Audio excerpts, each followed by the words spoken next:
to run the bass low. What's up guys, this is Wise Gaming HD and welcome to episode 4 of the West Brom career mode. And so in today's episode we're going to start off with a game, and it's a Capital One Cup tie at home against Watford. This is our first Capital One Cup tie we're playing in. And against Watford, I was feeling quite confident, and we did put out our strongest possible side. So as I was saying, quite a high level of confidence going into this game that we're going to pick up the win and advance to the next stages. But we didn't get off to a too good start. I mean, in the 19th minute, Pudil struck after some poor defending. You can say slightly unlucky, but you know, shouldn't really have been conceding, that early on against Watford. And a fantastic strike from Chris Brunt, I do believe, to earn that corner. And then to strike back level, Jonas Olsen, our centre-back, with a great header there. So we head into the half-time interval at 1-1 and begin the second half the second 73rd minute. We concede, so we do go down for the second time in the game, 2-1. Romelu Lukaku, quite unlucky there, keeper, held on to it quite well. And unfortunately, as much as I was shocked, we do actually lose, so we get knocked out at the first time of asking at home against Watford. As I was saying, quite shocked and surprised at the result there, really disappointed. So we'll head straight into our next game, I think, now. And I believe it was at home against Reading, who are placed 12th in the Premier League table.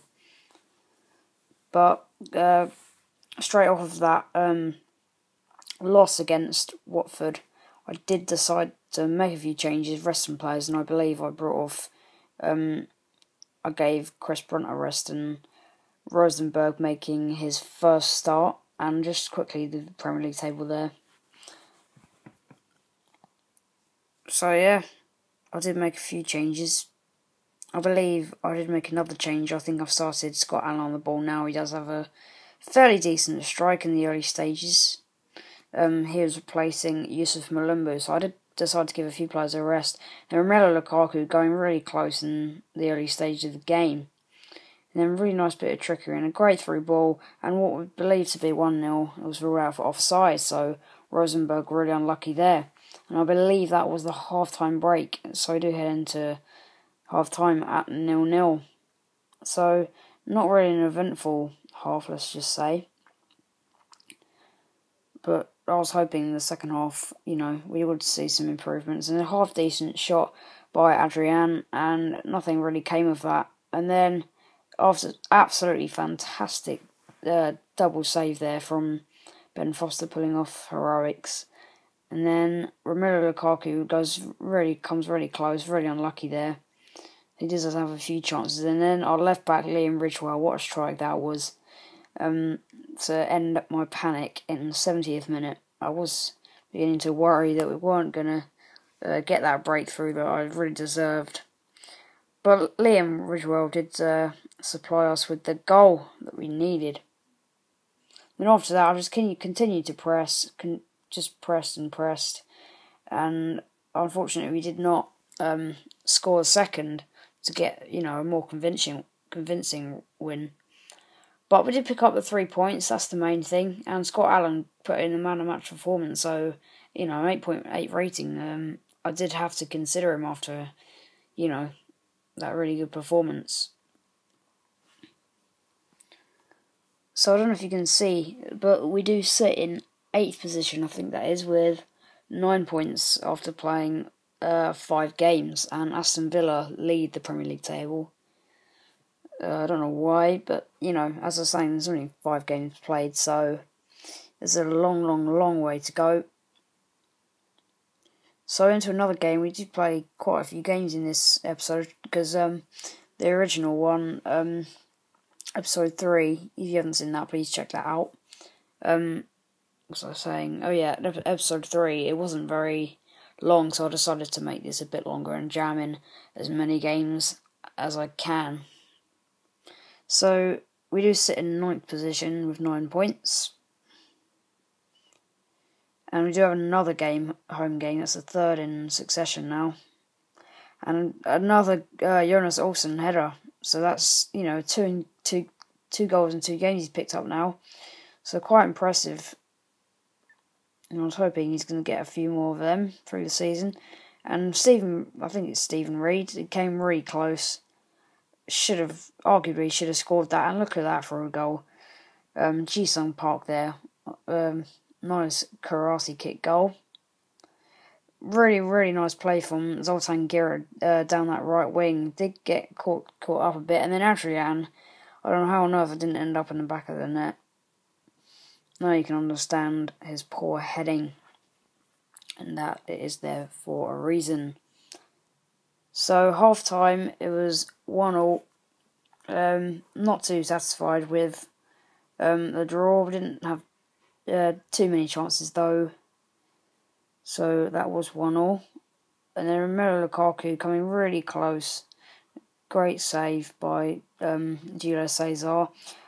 But, my defenders are relying on them again to pick up goals. Slightly worrying.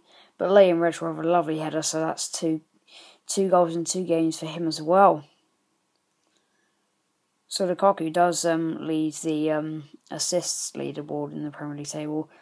And we do concede very late on in the game, 86th minute. So unfortunately, we're not able to pick up 3 points, just a 1-pointer that game.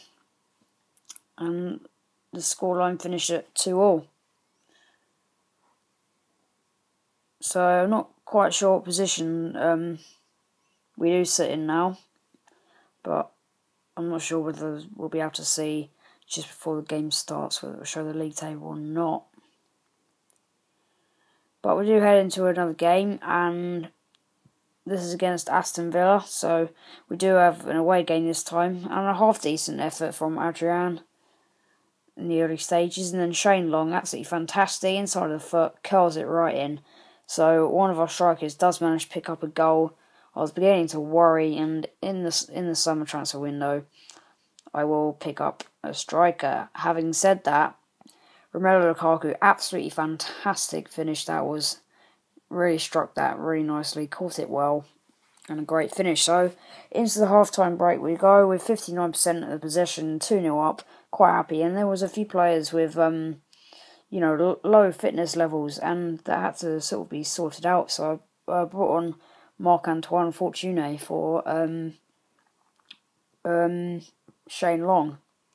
Then brought off Chris Brunt for Scott Allen, as he did have a really convincing performance in the previous game. So going really close there, I believe, Malumbu. And 2-0 result away at Aston Villa. Quite pleased with that. Off the back of some poor performances, really, to be honest. So, Jonas Olsen picking up another man of the match. I think that's the 2nd in a row. He's been, a standout performer for me. And just Claudio Jakob, considering his future. And he hasn't really been playing a big part for me, to be quite honest. So I think we're just going to quickly check out the squad report. I think we'll do this at the beginning of every month, because it is October the 1st. So Ben Foster has increased by 1, he is 29. Stephen Reid hasn't changed. Gabriel Tamash has increased. Jonas Olsen hasn't changed. Liam Ridgewell has increased by 1. Malumbu's gone up by 1. Zoltan Gira has actually gone down 1. He's 33, so he might be retiring. Chris Brunt has increased. Adrian has increased by 3. He's 18. He's gone up to 76 now. And Romelu Lukaku is 19, increased by 2, up to 78. Shane Long's increased by 1, up to 76. He's 25. So, thanks for watching, guys. Peace.